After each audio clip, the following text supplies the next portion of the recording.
يا صباح الخير، اهلا بيكم. النهارده هنتكلم كده سريعا على التضارب في اسعار الكلاب في مصر. وعلى فكره التضارب في اسعار الكلاب هو مش في مصر بس، هو في مصر وفي اي مكان في العالم. طيب السعر بيتحدد على اكتر من عامل. آه، ودايما اسال نفسك، هو في حاجه رخيصه حلوه قوي؟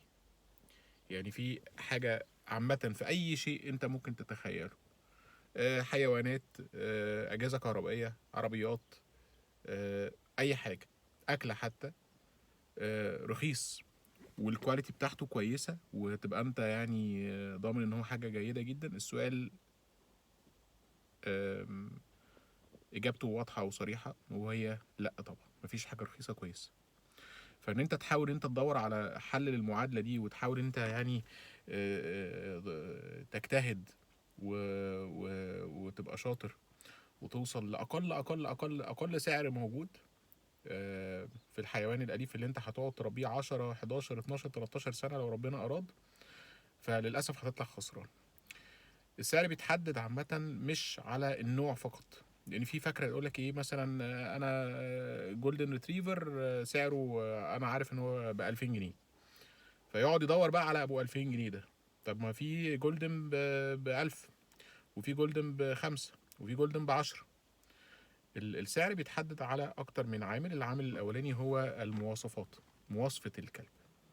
لان الحيوانات هي مش منتج اصم، مش حاجة يعني جهاز هتشتريه. مثلا هتشتري تلاجة توشيبا، فمعروف التوشيبا 13 قدم بكذا، فهتروح تلاقيها في المحل التاني بنفس الكذا ده.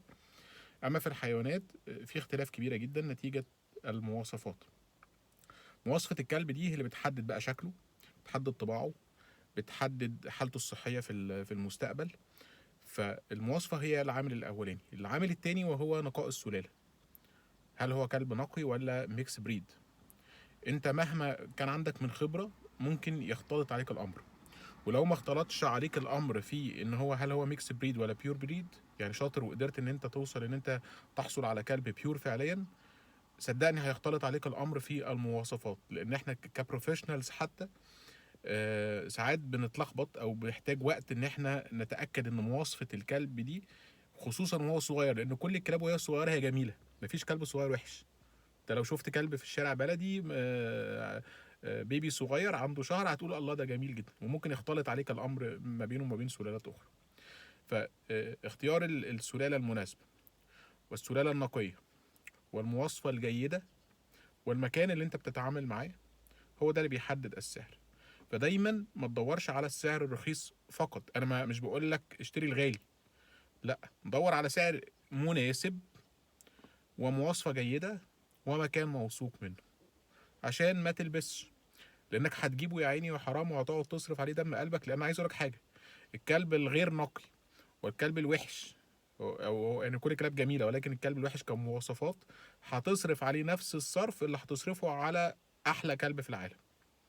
وده انت اكيد هترد على نفسك ان انت بتشوف كلاب جولدن مثلا في الشارع شكلها مش حلو. واحد ماشي بكلب جولدن، ايه الكلب ده شكله كده غريب. وعلى فكره ممكن يبقى جولدن بيور، مش بقول لك ان هو مخلط، ولكن مواصفاته ضعيفه، اهالي ضعيفه، والاهتمام بيه كان ضعيف، وحالته يعني ضايعه خالص. في المقابل تشوف كلب جولدن يبهرك، ايه الجمال ده ايه الحلاوه دي، ده انت جايب يا عم الجولدن ده منين؟ مش بيحصل الكلام ده. هو ده بقى اللي بيحدد، اللي هو الكلب الوحش ده ابو 1000 جنيه و1500 و2000 جنيه. ابو التاني الحلو الجميل ده هتلاقيه بخمسه او بسته. فنصيحتي ليك بلاش تتسرع. ولو انت البادجت بتاعتك مش جاهزه، يا سيدي استنى، انت وراك ايه؟ اشتري الحاجه اللي تفرح بيها، واللي تحس ان انت عملت فيها انفستمنت، عملت فيها استثمار، ده استثمار طويل الاجل 13 سنه لو ربنا اراد. عشان ما تبقاش حزين كل يوم هتشوف الكلب وتتحسر وتقول يا ريت اللي جرى مكانه، يا ريتني كنت استنيت وجبت حاجه احسن شويه من مكان موثوق فيه. لو ليكم اي استفسارات، احنا بنقدم نصايح مجانيه تماما بدون اي مقابل. انا اسمي احمد باهر، بشتغل يعني كوتش في مجال تدريب الكلاب، او دي هوايتي عامه. بقدم نصايح مجانيه، ما باخدش اي مقابل خالص. ابعت لي واكتب لي في الكومنتات، هحاول ان انا اجهز فيديو على الكومنت اللي انت كاتبه، ويعني نذيعه في اقرب وقت ممكن. شكرا ليكم، والسلام عليكم ورحمه الله وبركاته.